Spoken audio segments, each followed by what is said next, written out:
అందరికీ హృదయపూర్వక నమస్కారం. శుభ శుక్రవారం భానుకొండల్లో పవిత్ర కన్యతీర్థం ప్రక్కనే ఈరోజు ఎప్పటి నుంచో కళ. ఆ రోజు 12 సంవత్సరాల కిందట విభజన సమయంలో కడప ఉక్కు ఫ్యాక్టరీ స్థాపించాలని ఆ రోజు విభజన సమయంలో జరిగిన మేరకు ఈ జేఎస్డబ్ల్యూ రాయలసీమ స్టీల్ కార్పొరేషన్ కార్యక్రమం ప్రారంభోత్సవానికి విచ్చేసిన మన గౌరవ ముఖ్యమంత్రి గారికి, జేఎస్డబ్ల్యూ గ్రూప్ కు, శ్రీనివాస వర్మ గారికి, మాధవ్ గారికి, మంత్రులందరికీ, ఎమ్మెల్యేలకు ఒక్కసారి గట్టిగా పిడికలు బిగించి మేము మీకు స్వాగతం పలుకుతామని లేచి నిలబడాలని కోరుతున్న అందరూ లేచి నిలబడాలా. మొత్తం 50 మంది.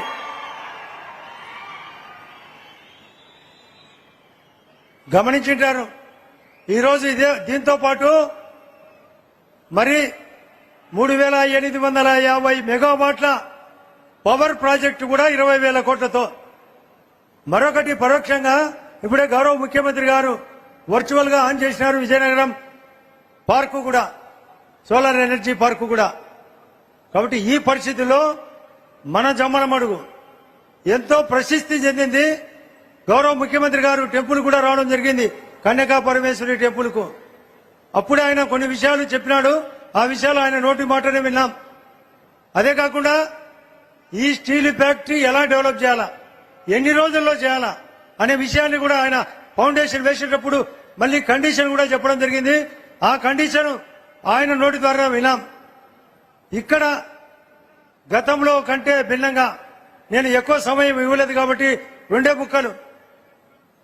ఆ ప్రభుత్వం వైఎస్ఆర్ ప్రభుత్వం 60 నెలల ప్రభుత్వం.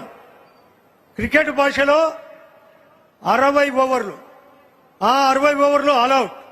అంతకంటే భిన్నంగా ఇప్పుడు ఈ ప్రభుత్వం, మన ప్రభుత్వం, కూటమి ప్రభుత్వం వచ్చినాక 24 నెలల్లో మోడీ గారి సహకారంతో అంతకంటే ఎక్కువ స్కోర్ కొట్టిన విషయం మీకు నిజమైతే గట్టిగా చేయి బిగిలించి చేయెత్తాలని కోరుతున్నా. అదే కాకుండా విద్యార్థుల స్కోర్ భాషలో ఆ రోజు ఆ 60 నెలల మార్క్స్ కంటే మన ప్రభుత్వం, ఈ కూటమి ప్రభుత్వంలో మార్క్స్ ఎక్కువ వచ్చినాయా లేదా చెప్పాలి చేతి. ఈ మార్క్స్ తక్కువ ఉన్నాయా లేదా? అదే కాకుండా గౌరవ మోడీ గారు విశ్వగురువు, విశ్వకర్మ ప్రవేశపెట్టిన వ్యక్తి, 100 సార్లు విదేశీ పర్యటన చేసినాడు. రఘురామరాజన్ చెప్పిన ప్రకారం ఎవరైతే విదేశాలతో సఖ్యత ఉండి జీడీపీ పెంచుతూ, టెర్రరిజం తగ్గిస్తూ, ద్రవ్యోల్బణం తగ్గిస్తూ, వసతుల కల్పన ద్వారా ఆస్తుల కల్పన చేస్తాడో, ఉద్యోగ ఉపాధి అవకాశాలు కల్పిస్తారో, పోకిరి సినిమాలో మాదిరి ఎవరైతే దెబ్బ కొడితే దిమ్మ తిరిగి మైండ్ బ్లాక్ అవుతుందో ఆ వ్యక్తి పేరు చెప్పాలా మీరు. అదేవిధంగా మన రాష్ట్ర ముఖ్యమంత్రి గారు 4వసారి ముఖ్యమంత్రి. ఈయన కూడా దెబ్బ కొడితే దిమ్మ తిరుగుతుంది. కాబట్టి ఈ రాష్ట్రానికి ముఖ్యమంత్రి ఎవరు? దెబ్బ కొట్టే ముఖ్యమంత్రి. గట్టిగా చెప్పాలా, మళ్ళీ చెప్పాలా. ఈ పరిస్థితులు ఉన్నాయనే విషయం వాస్తవంగా జగన్మోహన్ రెడ్డికి బుద్ధి చెప్పాల్సిన అవసరం ఉందనే విషయం మీరు హృదయపూర్వకంగా ఒప్పుకుంటారా లేదా? 2 చేతులు బిగించి చెప్పాలా. మేము ఆ జగన్కు చెక్కు చెప్తాం. ఈ రాయలసీమ స్టీల్ ఫ్యాక్టరీతో పాటు రాయలసీమలో అన్ని విషయాల్లో మేము ముందంజ ఉండి ఈ యొక్క కూటమి ప్రభుత్వానికి మళ్లీ తిరిగి అధికారంలోకి వచ్చేదానికోసం మన భూపేశ్ రెడ్డి ఒక 64,000 ఓట్లతో మాత్రమే ఓడిపోయినాడు. భూపేశ్ రెడ్డికి తిరిగి అవకాశం ఇవ్వాల్సిన అవసరం ఉందా లేదా చెప్పాలా గట్టిగా. ఎన్ని విషయాల్లో సంక్షేమం బీజేపీ పాలిత రాష్ట్రాల కంటే ఎక్కువ సంక్షేమం ఉండేది ఈ రాష్ట్రంలో. 4,000 పెన్షన్, 6,000, 10,000, 15,000 రూపాయల పెన్షన్. అది కాకుండా అన్ని రంగాల్లో నిన్ననే గౌరవ ముఖ్యమంత్రి గారు పవన్ కళ్యాణ్ గారు కోడూరులో చెప్పినారు ఒక విషయం. హైయెస్ట్ పంచాయతీరాజ్ డిపార్ట్మెంట్ గాని, గ్రామీణ ఉపాధి గాని మిగతా రాష్ట్రాల కంటే ఎక్కువ. రోడ్లు ఎక్కువ, త్రాగునీరు ఎక్కువ, జలజీవన్ మిషన్ ఎక్కువ, అమృత్ మిషన్ ఎక్కువ, హౌసింగ్ ఎక్కువ. 7 కోట్లు గౌరవ ప్రధానమంత్రి గారు ఈ రాష్ట్రానికి ఇస్తే మన రాష్ట్రానికి 25 లక్షల ఇండ్లు, ఇప్పటికే 5 లక్షల ఇండ్లు పూర్తి చేయడం జరిగింది. టిడ్కో పూర్తి చేయడం జరిగింది. ఎన్టీఆర్ హౌసింగ్ అన్ని కూడా ఉన్నాయి.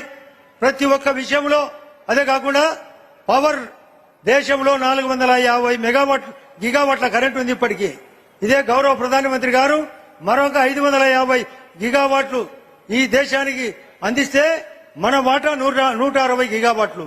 అందులో మన జమ్మలమడుకు 20 గిగావాట్లు. 1 గిగావాట్ అంటే 1000 మెగావాట్లు. అంటే మన జమ్మలమడుకు 20,000 మెగావాట్లు. ప్రక్కనే ఆర్టీపీపీ ఉంది. ఈ బాణకొండల్లో సోలార్ ఉంది, పంపుడు సోలార్ ఉంది, విండ్ పవర్ ఉంది. కాబట్టి మన జమ్మలమడుగు దేశంలో ఒకటి కాబోతున్నది గౌరవ ముఖ్యమంత్రి గారి ఆధ్వర్యంలో.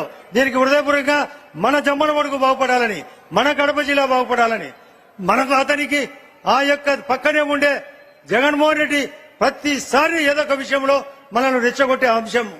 మొన్న ఫస్ట్ అమరావతిని ఒప్పుకుంటాడు, ఆ తర్వాత అమరావతి వద్దు 3 రాజధానులు అంటాడు. లేదు ఇప్పుడు గన్ను జగను మావిగన్ అంటాడు.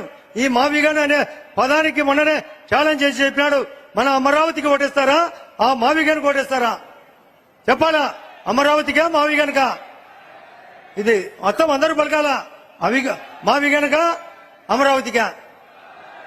ఇది మన రాయలసీమ. మన ఇప్పుడే జిందాల్ గారు మాట్లాడినప్పుడు మనలో రాయి ఉంది, గట్టి రాయి ఉంది, గట్టి సంకల్పం ఉంది, ఈ ఉక్కు సంకల్పం ఉంది, మన మనసు ప్రేమ ఉంది. కానీ అటువంటి దరిద్రుడైతే ఉండకూడదు. అతను వివేకానంద రెడ్డి గారిని అతనే స్వయంగా చంపించి మేము చంద్రబాబు నాయుడు గారు చెప్పినట్లు మేము పోయి చంపినట్లు. ఇటువంటి వ్యక్తి అవసరమా ఈ రాజకీయాలకు? చెప్పాలా వద్దనే విషయం చెప్పాలా, గట్టిగా చెప్పాలా? ఎన్ని రోజులు ఇట్లా నా మీద పర్సనల్ గా కోడికత్తి కేసు పెడతాడు, వివేకానంద రెడ్డి కేసు పెడతాడు, ఎన్నో కిడ్నాప్ కేసులు పెట్టాడు. మరియు నేను ఎవరో ఒక ఆయన నారాయణ అనే అతన్ని నేను కిడ్నాప్ చేసినట్టు పెడతాడు. గౌరవ సిబిఐ ఎంక్వైరీ చేసింది. ఆయన సార్ ఒకటే విషయం, అతను ఎంత సంకల్పం అంటే అతను సానుభూతి కోసం కోడికత్తి డ్రామా, మరొకటి వివేకానంద రెడ్డి డ్రామా. అంటే వివేకానంద రెడ్డిది గుండెపోటు, ఫస్ట్ ఏమో కత్తిపోటు, రెండోదేమో వివేకానంద రెడ్డి పోటు, వాళ్ళ అవినాష్ రెడ్డికి బెయిల్ కోసం వాళ్ళ అమ్మకు గుండెపోటు కర్నూలులో, నాలుగోది ఎలక్షన్ల సందర్భంగా రేపపోటు, ఇప్పుడు చెప్పే పోటు వెన్నుపోటు. నువ్వు పొడిచేది పోటు, నువ్వు వెన్నుపోటు పొడుస్తానే ఉంటావు ఈ ప్రజలకు. నేను బటన్ నొక్కినా అంటే నువ్వు బటర్ తినేది మా వాళ్ళకందరికీ తెలియదా? బటర్ తిన్నావు, బటర్ మిల్క్ పోసినావు, అయ్యి నీళ్లు పోసి. ఇది ఎవరికి తెలియదు నీ రాజకీయం. ఎప్పుడు ఒక విజనరీతో, ఒక సీనియారిటీతో 4వసారి ముఖ్యమంత్రిగా ఉన్న ఈయన ప్రధానమంత్రి ఆధ్వర్యంలో ఎన్నో రకాలుగా ఆలోచన చేసి ఇంత వయసులో కూడా మాకంటే పరిగెత్తనాడు. మాకంటే సార్ దాదాపు 7 ఏళ్ల పాటు పెద్దవాడైనా కూడా ఎప్పుడు యోగా క్లాస్ చేసుకుంటూ ప్రతి ఒక్క విషయం చేసుకుంటూ అన్ని రకాలుగా అమరావతి కట్టేటప్పుడు గాని పోలవరానికి సెంట్రల్ గవర్నమెంట్ పుష్కరానికి నాటికి పుష్కల నిధులతో పుష్కర ప్రధానమంత్రి పోలవరం అంటూ వస్తే మన గండికోటకు, మన మైలవరానికి, మన యొక్క పెన్నా నదికి, మన కొప్పర్తికి, మన కడపకు, మన గాలేరు నగరికి అవసరం ఉందా లేదా? పోలవరం అవసరం ఉందా లేదా? పోలవరంతో పాటు ఆయన చెప్తున్నాడు, నేను పోలవరంతో పాటు కృష్ణా నదిని, గోదావరి నదిని, గంగా కావేరిని కలిపే బాధ్యత నాదేని. అటువంటి ముఖ్యమంత్రి గారు కావాలన్నా ఏది తెలియకుండా ప్రతిరోజు ఏదో ఒకటి కుక్క మురిగినట్టు మురిగే జగన్మోహన్ రెడ్డి కావాలన్నా మనందరూ ప్రజలు ముఖ్యమంత్రి గారి స్వాగతం పలికి చెప్పాలా? మనకు అవసరమా లేదా? ఇటువంటి ముఖ్యమంత్రి అవసరమా లేదా? ఈ కూటమి ప్రభుత్వం అవసరమా లేదా? మా మాధవ్ గారు ఉన్నారు, చాలా విషయాలు చెప్తాడు. శ్రీనివాస వర్మ గారు ఉన్నారు, మంత్రులందరూ ఉన్నారు, చాలా విషయాలు మాట్లాడాలా. చివరిగా సార్ మా అందరి తరఫున ఒకటే రిక్వెస్ట్ సార్, మీ దగ్గర సమీక్ష కూడా చెప్పడం జరిగింది.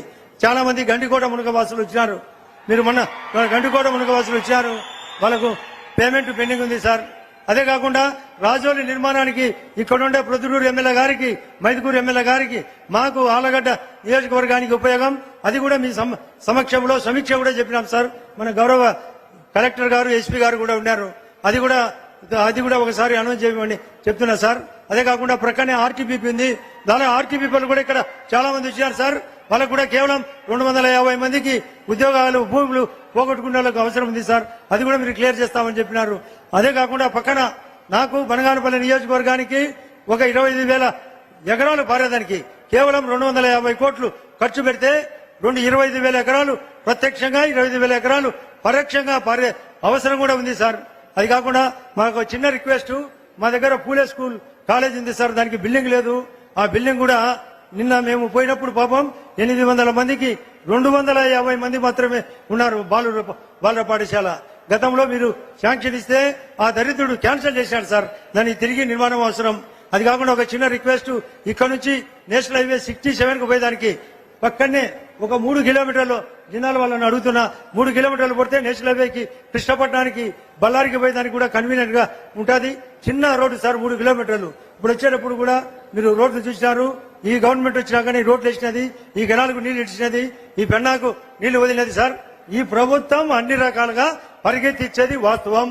మార్కులు ఎక్కువ ఉన్నాయి, రిమార్కులు తక్కువ ఉన్నాయి. చిన్న చిన్న రిమార్కులు, ఏవో పెన్షన్లు మిస్ అయినాయని, కొన్ని రేషన్ కార్డులు మిస్ అయినాయి. గౌరవ ముఖ్యమంత్రి గారు దాన్ని కూడా పట్టుదలగా పరిస్థితి ఉంది. కాబట్టి మీరందరూ మరొకసారి గట్టిగా ఆయనకు హృదయపూర్వకంగా స్వాగతం పలకాలని.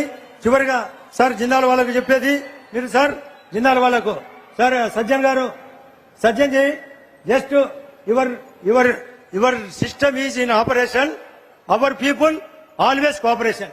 Thank you sir.